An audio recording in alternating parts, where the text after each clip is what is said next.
सावधान भक्तों, क्या आप जानते हैं कि आषाढ़ पूर्णिमा की ढलती रात में गौ माता के दाहिने कान में बोला गया सिर्फ 3 शब्दों का एक गुप्त मंत्र आपकी बरसों पुरानी गरीबी, कर्ज और दुर्भाग्य को रातों रात मिटा सकता है। शास्त्र कहते हैं यह कोई साधारण पूर्णिमा नहीं बल्कि दुर्लभ मनवादी तिथि है। इस दिन की गई एक छोटी सी भूल जहां आपको कंगाल कर सकती है, वहीं हरी दुर्वा घास का एक छोटा सा उपाय आपकी बंद किस्मत का ताला खोल सकता है। नमस्कार, स्वागत है आपका हमारे चैनल पर। जय श्री हरि, जय गुरुदेव। प्रिय भक्तों, वर्ष 2026 की सबसे पवित्र और फलदायी पूर्णिमा आषाढ़ पूर्णिमा, जिसे हम गुरु पूर्णिमा और व्यास पूर्णिमा भी कहते हैं, इस बार अत्यंत दुर्लभ संयोग में आ रही है।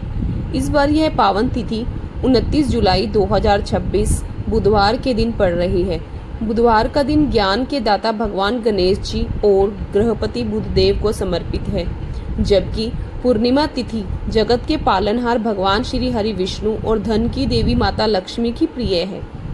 जब बुधवार और पूर्णिमा का यह महासंगम होता है, तब ब्रह्मांडीय ऊर्जाएं चरम पर होती हैं। पुराणों के अनुसार आषाढ़ पूर्णिमा एक मनवादी तिथि है। इस दिन किया गया स्नान, दान, जप और तप कभी क्षय नहीं होता। यह अक्षय पुण्य बनकर जन्म जन्मांतर तक आपके साथ रहता है। यदि आप लंबे समय से मानसिक तनाव, धन की कमी, व्यापार में घाटा या बीमारियों से जूझ रहे हैं, तो आज का यह वीडियो आपके लिए जीवन का टर्निंग पॉइंट साबित होने वाला है।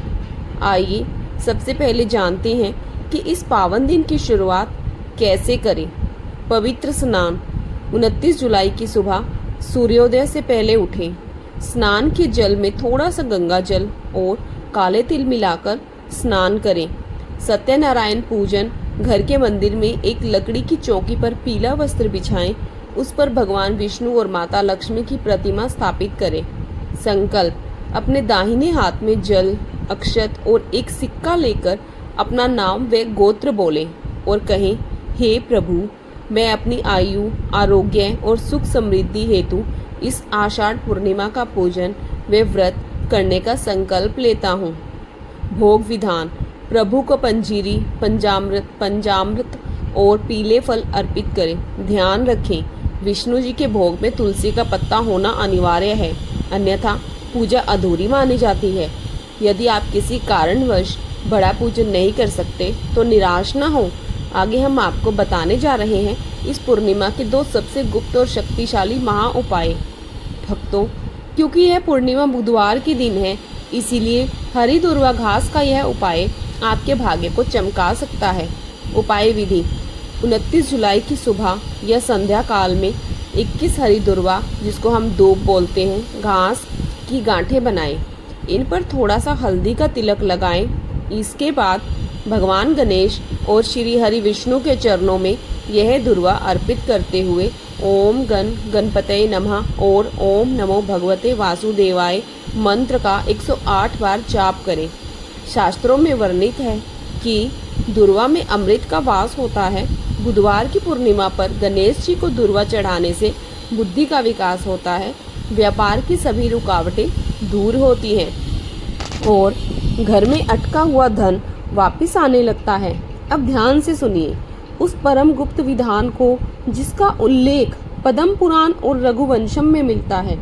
ऋषि मुनियों के अनुसार गौ माता के शरीर में 33 कोटि देवी देवता निवास करते हैं, लेकिन गौ माता का दाहिना कान सीधे ब्रह्मांडीय ईश्वरीय शक्ति से जुड़ा होता है। इसमें साक्षात सूर्यदेव और गंगा मैया का वास माना गया है। राजा दिलीप ने भी इसी सिद्ध उपाय से प्रतापी पुत्र रघु की प्राप्ति की थी। कैसे करें यह गुप्त उपाय। गुरु पूर्णिमा आषाढ़ पूर्णिमा की शाम गोधूली बेला या मध्य रात्रि में किसी सात्विक गौ माता के पास जाएं। हमेशा गौ माता के दाहिनी यानी कि राइट ओर से आगे बढ़ें। कभी भी पीछे से अचानक ना आए। अपने मुंह पर हथेली की ओट बनाएं ताकि आपकी आवाज किसी तीसरे को ना सुनाई दे। गौ माता के दाहिने कान में अत्यंत धीमी आवाज में 3 बार बोले, ओम श्री नमः। ओम ब्रह्मांड का नाद है, श्री महालक्ष्मी का बीजाक्षर मंत्र है, नमः पूर्ण समर्पण का भाव है। इसके तुरंत बाद अपनी एक सबसे बड़ी मनोकामना या समस्या केवल एक वाक्य में कहीं। उपाय पूरा होते ही अपने घर की रसोई में बनी पहली ताज़ा रोटी, जिस पर थोड़ा सा शुद्ध घी और गुड़ लगा हो, प्रेम पूर्वक गौ माता को खिलाएं और उनके चरण स्पर्श करें। सावधानी, इस उपाय को करते समय पूर्ण सात्विकता रखें और अपनी मनोकामना को किसी के सामने उजागर न करें। इसे पूरी तरह गुप्त रखें। रात के समय जब आसमान में पूर्ण चंद्रमा उदित हो तो तांबे के लोटे में जल, थोड़ा सा कच्चा दूध और अक्षत मिलाकर चंद्रमा को अर्घ्य दें। मंत्र जपें, ओम सोमाय नमः। इससे मानसिक तनाव, डिप्रेशन और ग्रह दोष दूर होते हैं। साथ ही दक्षिण दिशा की ओर मुख करके पितरों के निमित्त जल में काले तिल मिलाकर तर्पण करें। इससे पितृदोष समाप्त होता है और घर में खुशहाली आती है। भक्तों, आषाढ़ पूर्णिमा का यह दुर्लभ संयोग बार बार नहीं आता। इस पावन अवसर का पूरा लाभ उठाएं और अपने जीवन को सुख समृद्धि से भरें। यदि आपको यह प्रामाणिक जानकारी पसंद आई हो तो वीडियो को लाइक करें और कमेंट बॉक्स में जय श्री हरि या जय गौ माता अवश्य लिखें। ऐसी ही शास्त्र सम्मत जानकारियों के लिए हमारे चैनल को सब्सक्राइब करके बेल आइकन दबाना न भूलें। भगवान विष्णु और माता लक्ष्मी की कृपा आप सभी पर बनी रहे। धन्यवाद।